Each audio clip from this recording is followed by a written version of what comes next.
ఆయననే ఆయనకి ఇచ్చినాక లగ్గం చేసిరు. ఇక లగ్గం చేసినాక ఇక పిల్ల మా అవ్వగారి కాడికి అత్తగారింటి కాడికి పోవాలి. అత్తగారింటికి ఇద్దరం కలిసిపోతున్నాం. పోగానే గిసొంటి ఆయన చూసి ఏమన్నారు, బిడ్డ అత్తగారింటికి వీరు సిమెంట రకమైన పిల్లలు అత్తగారింటి కాడ కుడాడి తీసి లోపల పెట్టు అన్నది. అనగా నేనే అనుకున్నా తెలుసా, రెండు కాళ్ళు ఒక్కసారి కొట్టే ఎడవకాలు వెనకసి కొట్టిందా అది కాలు తీసి ఎడవకాలు పెట్టినా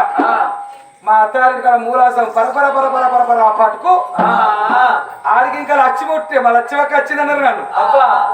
లక్ష్మి అన్నాడు. ఇక అన్నాక తెల్లారినాక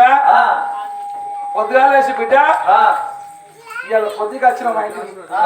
తెల్లారేసి నాకు అలుపుత అందం కోరుతుంది. ఇంటికి లక్ష్యం ఆడతల్లు అంటారు. పొద్దుగాలు వేసి బిడ్డ అలుపుత చెయ్యమన్నది మా అత్త. అలుపుత చేయనాక నేనేం చేసినా బిందె పట్టుకుని బావి కాడికి చేరా నీళ్ళు వాళ్ళు తీసి చెప్తాను. బిందె దగ్గర బొక్కెల దగ్గర బావిలో వాడు. అయితే ఇక ఆడికి లక్ష్మక్క వచ్చిందో అన్నారు. ఇక అడిగలు వచ్చి ఇంట్లోకి మరి ఇట్లా అడుగు పెట్టిన ఇంట్లో అడుగు పెట్టాను మా మామ అని కుడిసా చదువుకుంటూ అబ్బా ఇక లక్ష్మీ దేవత వచ్చినట్టు ఇంకా నన్ను ఒక్క బిడ్డ అయితే లక్ష్మీ దేవత వచ్చిందండి. ఇక ఎందుకంటే ఏమంటే అలా 5 లక్షల పండుగ కనపోరా 5 రోజులకు 5 లక్షల పండుగ కనపోరా ఇప్పుడు అన్ని ఒక్కరు అయిపోతే 5 లక్షల పండుగ వచ్చే 5 లక్షల పండుగ వచ్చిన బిడ్డ ఏదో మా ఆదురుట మంచిగా మార్చడం బట్టే బిడ్డ నా ఆదురుట మేము దానికి నువ్వేం చేస్తావు బిడ్డ ఇక 4 అవసరం వచ్చుకోవాలి ముచ్చాల పండుగ తీసుకోవాలి బిడ్డ నేను రాలేదని నువ్వు బిడ్డనే 4 అవసరం పట్టుకొని తిరిగి ఇట్లా అత్తగారు ఇట్లా అడుగుట్లా అత్త గుట్టుకో ఇక వచ్చింది కాబట్టి నన్ను ఇక నేను సంబరపడితే వచ్చింది వచ్చింది సంబరపడితే ఇక ఇష్టంటే ఆయన తాతలు కలిసి 3 రోజుల పండుగలే 11 రోజుల దినకరమాయ అత్తగాయ మామాయి ఇక మాకు ఎవరు పెద్ద దిక్కున్నారు ఎవరు లేకపోయి శుభాలు కూర్చుడు అయి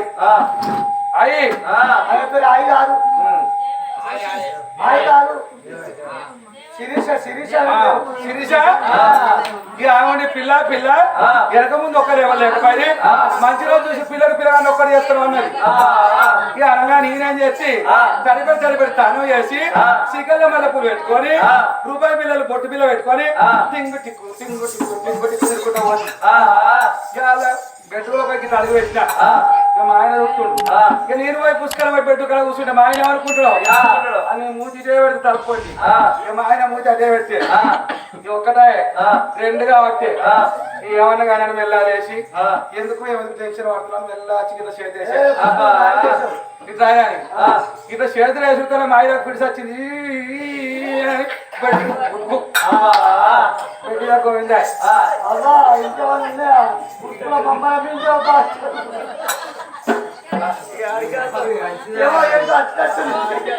ఆడికి వచ్చింది ఎవరు వచ్చింది అన్నారు. ఎవరున్నారు అత్తవాయ మావాయ చేసుకున్న మగవాయ ఎవరున్నారు ఇద్దరికి దోసాన్ని అయితే ఇక అటు చూసి మావ చూసా బిడ్డ ఎన్ని రోజులు ఉంటావు అత్తగారింటి కూడా ఎవరు ఉంటావు బిడ్డ నీకేముంది చెడిపోయి అయ్యో నీకు బాగా వస్తుందేమో ఆయన ఏది లేదు తప్పించుకొని ఇక ఆడికి ఆయన మా వచ్చి కొరకపాయ బిడ్డ ఎన్ని రోజులు ఉంటాయి బిడ్డ ఏదో నీ అరుగుతా మంచి చేయలేదు బిడ్డ తోలకపాయ తోలకపోయాక బాగా దూరం ఇస్తే మంచిగా ఉండదు అని ఊళ్ళ దగ్గరికి తయారులే అని ఇక్కడికి 6 కాడ పిల్లలు చూసిన 6 కాడ దగ్గర సీట్ అంటే అదే 6 కాడ పిల్లలు చూసిరు. ఈ 6 కాడ పిల్లలు చూస్తే మాకేమనుకుని ఫస్ట్ నా బిడ్డకు లగ్గం చెప్తే 5 సెకండ్ పెన్ ఎక్కడైతే దేవుడు అయ్యారా అని ఈ 6 మధ్యలో నీ ఊరు మధ్యలో ఈ మధ్యలో ఉండలే మన వచ్చినప్పుడు నందిపేటలో పెద్ద గుడి చూసిరు పెద్దమ్మ కూడా ఎల్లమ్మ కూడా చూసిరు గుడి కళ్ళ లగ్గం చేసిరు. లగ్గం చేయగానే వాళ్ళు పిల్ల అటు తోలుకొని వేరు మరి మర్రారా మరి వచ్చినప్పుడు ఇక్కడ బోర్లో బొగ్గలు తీసుకొని వస్తారు కదా ఇక రాగానే ఊరు నుంచి బర్రమంది ఎదురుగా వస్తుంది ఇంటికి బర్రమంది అటు ఎదురుగా పోతుంది. దానికల్లా మా బండి తీసుకొని కారు మీద బండి మా వాళ్ళు వస్తారు. ఈ బర్ర అంటే నాకు బర్రం తప్పి ఉన్న కారు పోయి బాగా ఉన్న వాళ్ళందరూ గుర్తు ఈ ఆడికలు వచ్చింది ఎవరు వచ్చింది అన్నారు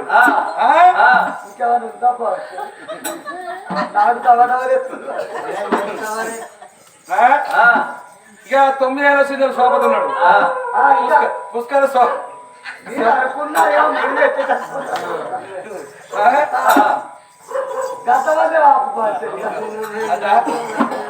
ఇప్పుడు ఓకేనా అన్నాడు అది ఇంకొంది ఆ శంకరుడు మనతోడు బిడ్డానికి బిడ్డ పరంగా కానీ బిడ్డ వచ్చిన తర్వాత ఎంతగా 7 గడియల్లా నీ భర్త గడ్డ నువ్వు బ్రతక ఉంటావు కానీ నీ భర్త వెళ్ళిపోతాడు ఇప్పుడు ఆశ లేదు నీ భర్త ప్రాణం పోతుంది అట్లయితే ఒప్పుకుంటే బిడ్డ పరమిస్తా లేకపోతే లేదంటే వెళ్ళిపోతా నీ భర్త ప్రాణానికి ఒప్పుకుంటావా ఫలానికి ఒప్పుకుంటావా ఒక్కటే మాట బట్టే పెట్టే కొట్టి కన్న తల్లి శకుంతల దేవి అమ్మా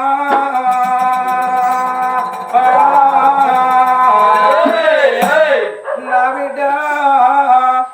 ఇద్దరు కొడుకుల దూర నీకు బిడ్డ ఉడితన బిడ్డ పుట్టబోయే నీ బిడ్డ 3వ పాదాన మూల నక్షత్రాన తండ్రి గండాన నీకు బిడ్డ ఉడుతుంది పంట విలువ ముందు తీరక ముందు నీ భర్త ప్రాణం పోతుంది బిడ్డ చేతడి గాజులు సెల్లల్లో పోతాయి 12 కుంకుమల పదల్లో పోతాయి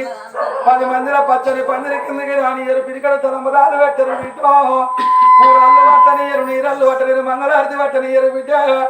అన్నిటికి దూరాయి బతుకుతావు బిడ్డ అదే బిడ్డ అని అటువంటి నాడు అలికెను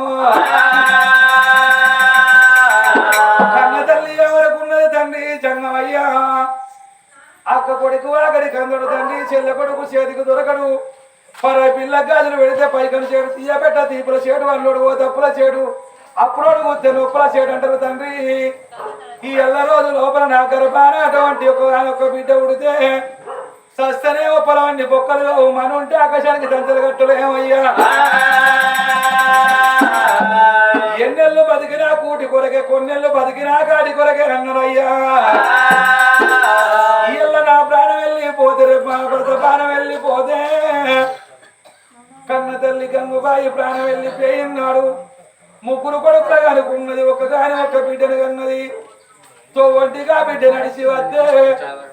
ఒంటిగా కొడుకులు నడిచి వస్తే ఎవరి కొడుకులు అంటే ఫలాని గంగుబాయి కొడుకులు 3 కొడుకులు గంగుబాయి బిడ్డ అన్నారయ్యా సరిపోయినా నా పేరు వస్తుంది తండ్రి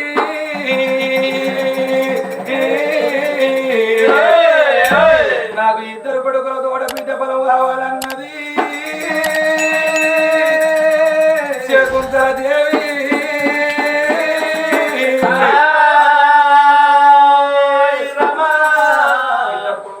గంగుబాయికి ఒకవేళ వచ్చిన పేరు సత్యదాకా పోలేదు తల్లి గంగుబాయికి వచ్చినట్టు ఆ పేరు నాకు వచ్చేదన్నట్టు బిడ్డ పుట్టినాక నీ భర్తని గౌరవిస్తావా ఏమలోకం తోలుతానయ్యా నమ్మొస్తున్నా నమ్ము నీ మాట ఎవరికైనా నమ్ముతా కానీ నమ్ముతా గాని నువ్వు అత్తన్న మాట నమ్మకం లేదు మళ్ళా కట్టేది రేపు ఒకవేళ నాయుడుమనంగా దున్నుల మీద ఇత్తనాలు పెడతారు లేకపోతే నాటేయాలు ఇస్తారు మొత్తం ఇస్తారు అన్నదమ్ములు 2 ఉంటారు తెల్లరెడ్డి మల్లారెడ్డి ఈ మల్లారెడ్డి అంటే 500 కైకిలు ఎత్తారు అమ్మ అని చెప్పిపోతాడు ఈ లక్ష్యం అంటది బాయ్ అని 500 కైకిలు ఎత్తాను అత్తపో అంటది సర్ది కట్టుకుంటది సర్ది కట్టుకొని రోడ్డు మీదకి పోతాయి రోడ్డు మీదకి అయిన తర్వాత మల్లారెడ్డి వాళ్ళు అన్నగారు ఎల్లరెడ్డి చేస్తాడు మరి నువ్వు ఎటు పోతున్నావు అంటే నీ తమ్ముడికి 500 కైకిలు ఎత్తానని పోతున్నాను అంటది మా తమ్ముడికి ఎగబెట్టు నిన్ను ఎల్లరెడ్డిని